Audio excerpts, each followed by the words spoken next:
कि हर पार्टी कहती है कि अब्दुल झंडा उठाएगा, अब्दुल दरी बिछाएगा, लेकिन संसद नहीं जाएगा। लेकिन मायावती कहती कि अब्दुल हाथी पर चढ़ेगा और संसद भी जाएगा।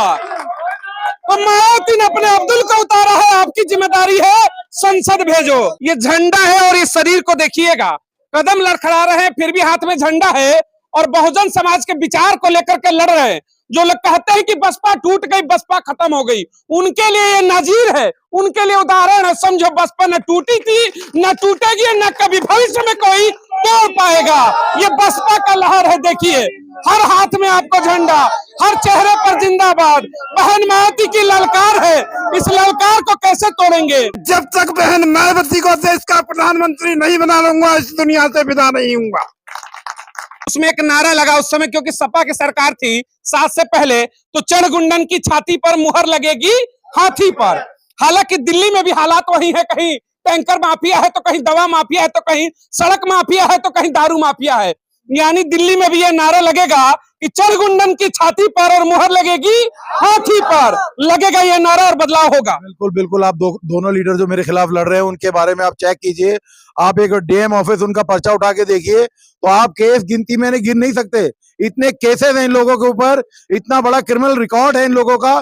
थोड़ा सा मैं जनता से चाहूंगा, मैं आपको एक साफ सुथरी सरकार देने की कोशिश करूंगा। एडमिनिस्ट्रेशन को सिस्टम से कमाऊंगा, सिस्टम से उनको लगाऊंगा और उनके लिए जो भी उनको जरूरत है सेंट्रल गवर्नमेंट से, कोई वहां से पोजीशन चाहिए, कोई वन विंडो हम उनको अप्रूवल कराएंगे। बहुत सोच रखा है। आप देखिए ये सब जब क्रिमिनल लॉबी के लोगों को अगर आप देते हैं, मेरा आपसे सबसे गुजारिश है कि इस दोनों जो एमपीज हैं, जो एमपी के लिए चुनाव के लिए आज खड़े हुए हैं, दोनों का बाइकआउट कीजिए। ये इस लायक नहीं है। आप दोनों की विधानसभा को आप भली भांति देख चुके हैं। उनकी जो हालत है, मैं नहीं समझता कि पूरी दक्षिण दिल्ली इस हालत में हो जाए। तो मैं आपसे निवेदन करता हूं, चाहे वो रामवीर बिजड़ी हो, चाहे सहीराम पहलवान हो, आप इनकी विधानसभाओं को देखिए और इनके आचरण को देखिए, उसके बाद आप निर्णय लीजिए कि आप कहां जा रहे हैं। तो मैं आपको भरोसा और विश्वास दिलाता हूं कि जीतने के पहले दिन ही हम एक ऐसी कोऑर्डिनेशन मीटिंग बुलाएंगे जिसमें जनता के हर ब्लॉक से एक आदमी, चाहे वो 1000 आदमी का मुझे कॉन्फ्रेंस हॉल करना पड़े, मैं सबकी समस्याएं सुनूंगा। समस्याएं सुनने के बाद एक हम बहुत बड़ा निर्णायक एक मैनिफेस्टो बनाएंगे चुनाव जीतने के बाद, और उनमें सबके हाथ में उनकी जिम्मेदारी सौंपी जाएगी और अधिकारी और जनता का आपस में कम्युनिकेशन कराया जाएगा। उसमें डिपार्टमेंट कई सारे हैं, चाहे वो जंगलात का डिपार्टमेंट है, हॉर्टिकल डिपार्टमेंट है, एमसीडी है, एमसीडी के भी 48 डिपार्टमेंट है। तो देखिए सब ये गलत हाथों में सरकारें चली गई थी। 10 साल आपने नूरा कुश्ती खेली, अब आपके पास बहुत बढ़िया उम्मीद है, बहुत बढ़िया विषय है। आप मजबूती के साथ मुझे इस दक्षिण दिल्ली क्षेत्र से भारी ममता से जिताए, मैं आपका बहुत बहुत आभारी रहूंगा। और जनता के लिए हमेशा मेरा वादा है कि मैं आज जो बात कर रहा हूँ उस पे मैं पूरी तरह से खरा उतरूंगा।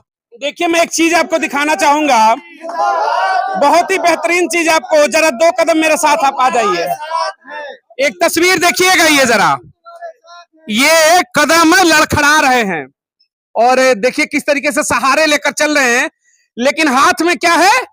नीला झंडा। यानी मानवर कांसीराम का मूवमेंट, अंबेडकर का मूवमेंट, मायावती की मुहिम, ये झंडा है। और इस शरीर को देखिएगा, कदम लड़खड़ा रहे हैं फिर भी हाथ में झंडा है और बहुजन समाज के विचार को लेकर के लड़ रहे हैं। जो लोग कहते हैं कि बसपा टूट गई, बसपा खत्म हो गई, उनके लिए ये नजीर है, उनके लिए उदाहरण है। समझो बसपा न टूटी थी, न टूटेगी, न कभी भविष्य में कोई तोड़ पाएगा।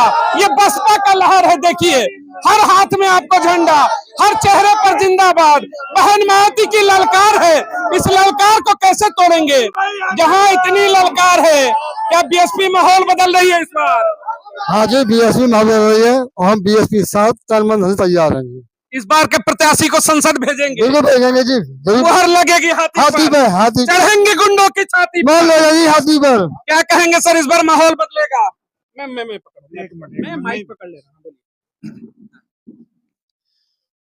साथियों, देश की राजधानी दिल्ली में साउथ दिल्ली लोकसभा, जिसमें पूरी दिल्ली में चर्चा की विषय बनी हुई है, 25 मई को यहाँ लोकसभा का चुनाव है। साथियों, मैंने तय कर रखा है कि जब तक बहन मायावती को देश का प्रधानमंत्री नहीं बना लूंगा, इस दुनिया से विदा नहीं हूंगा। परंतु साथियों उसके लिए एक शर्त भी है। बहन मायावती देश की प्रधानमंत्री जब तब बनेंगी जब हम पार्लियामेंट में सांसद चुन के भेजेंगे।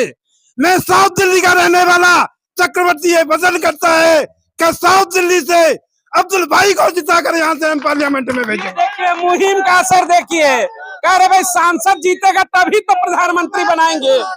मैं जिस तरीके से आज अब्दुल वासिद आपके दरवाजे पर आए, क्या लग रहा है बीएसपी मूवमेंट जिस तरीके से दिल्ली में है, यूपी में, पूरे देश में चल रही है, सत्ता में इस बार भागीदार बनेंगे? इस समय को देखते हुए आज जो हमारे एमपी साहब के लिए खड़े हुए हैं, हमें उम्मीद है कि आप होने के बाद यहाँ से हमारे सभी समस्याओं का समाधान करेंगे। 24 की चुनाव में क्या लग रहा है, बहन मायावती केंद्र की सत्ता में वापसी कर रही है और अब्दुल वासिद यहाँ से जीत रहे हैं? हाँ जी, अब्दुल वाहिद यहाँ से जीत रहे हैं। हम दिल्ली का तख्त बदल देंगे, ताज बदल देंगे, बेईमानों का राज बदल देंगे। बेईमानों का राज बदल देंगे। देखिए आज बड़ा यहाँ पर चीजें खुल कर के आ रही है। नीले झंडे की क्रांति में तख्त बदल देंगे, ताज बदल देंगे, बेईमानों का राज बदल देंगे। यानी कि भाई हम तो अब राज बदलने को तैयार है। तैयार है क्या बीएसपी? बिल्कुल बिल्कुल, इस बार बीएसपी जो है बेईमानों का राज बदल देगी और इस देश में स्वस्थ जो है और बिल्कुल जो है निर्भीक जो बहन जी हमारी नेता हैं, इस बार जो है देश की प्रधानमंत्री बनेंगी और साउथ दिल्ली से भाई अब्दुल वासिद जी को हम लोग संसद में जिता करके भेजेंगे। जनता ने ठान लिया है। यहाँ पे स्वच्छ प्रशासन उमदा काम बीएसपी का है पैगाम। ये बीएसपी का जो पैगाम है संवैधानिक और संविधान के अनुसार, तो इस बार जो है देश का प्रधानमंत्री बहन जी बनेगी और साउथ दिल्ली से भाई अब्दुल वासिद जी सांसद बन के जाएंगे और जनता भी जिता के भेजेगी। जनता भी जिताएगी अब्दुल वासिद को और उम्मीद है कि अब्दुल वासिद संसद में जाकर के बड़े बड़े काम करेंगे क्षेत्र के लिए। बहन मायावती ने कहा था, हालांकि संयोग से हमारे प्रत्याशी का नाम भी अब्दुल है, कि हर पार्टी कहती है कि अब्दुल झंडा उठाएगा, अब्दुल दरी बिछाएगा, लेकिन संसद नहीं जाएगा। लेकिन मायावती कहती कि अब्दुल हाथी पर चढ़ेगा और संसद भी जाएगा। तो मायावती ने अपने अब्दुल को उतारा है, आपकी जिम्मेदारी है, संसद भेजो। जाएंगे संसद, तैयारी है? जाएंगे, लड़ेंगे और जीतेंगे, क्योंकि दोनों एक जैसे।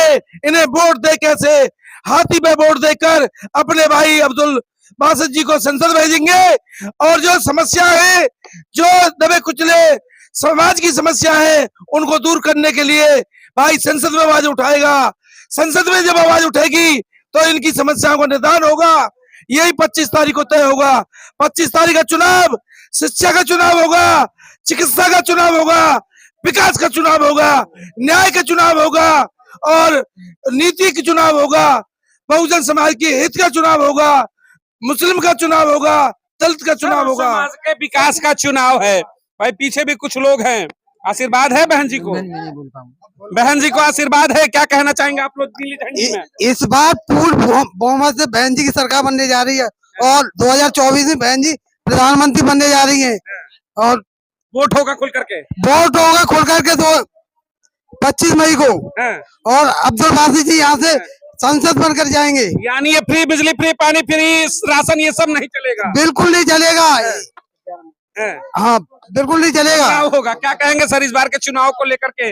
जिस तरीके से माहौल बड़ी टफ होते जा रहे हैं, क्या लग रहा है बदलाव है इस बार? देखिए, जो लोग आप देख रहे होंगे कि गांव और नगरों में घुसने नहीं दिए जा रहे हैं, भगाए जा रहे हैं, और जो एक गठबंधन करने का नाटक किया जिसमें न दलित है न मुसलमान है, तो ये सब जाग चुके हैं। और दिल्ली में ये कह सकते हो कि जो यहाँ के कैंडिडेट हैं वो घबराए हुए हैं और जो यहाँ के विधायक और सांसद हैं वो आप इस तरीके से कह सकते हो कि यहाँ के जो लोग रह रहे हैं उनसे उनकी जिंदगियों से खिलवाड़ करे जो यहाँ लोग रह रहे हैं। चाहे वो पानी की समस्या हो, चाहे वो 1 महीने का भरा हुआ रखा हुआ पानी पी रहे हैं आज भी, और वो लोग इतना घबरा गए हैं यहाँ के हाथी के भारी भरकम कैंडिडेट से कि लोगों को इस तरीके के गुमराह कर रहे हैं जो ये इंडिया गठबंधन के प्रत्याशी चाहे हो चाहे बीजेपी के, कि चलो जी आपको 1000 रुपया मिलेगा इलेक्शन के जीतने के बाद। उनको कह रहे हैं इस नाम पर कि आपका फार्म भरा जा रहा है, भीड़ जुटाने का काम करे, वहां ले गए तो इनको टोपी पहना दिया, आपका फार्म भर गया, आपकी पहचान हो गई, अब आपका काम हो जाएगा, आप हमसे जुड़ गए।